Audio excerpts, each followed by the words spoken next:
Matapos ng 3 araw, naganap ang inaasahan. Sumilid sa katawan, kaluluwa niyang mahal. Sa kanyang pagkabuhay, tayo'y natubos upang sa langit tayo ay sunati.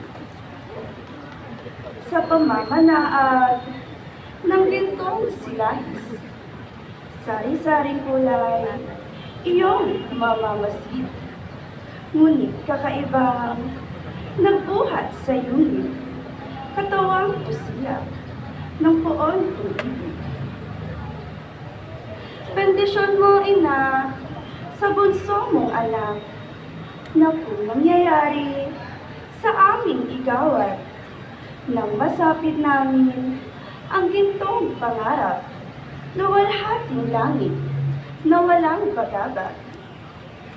At ngayong matapos, pagpuri sa Ina, paghingi ng awa kay Kristong anak, huwag mag-atubiling, tayo'y magsaya sa bibig bigkasin ang wikang mabuhay! Mabuhay!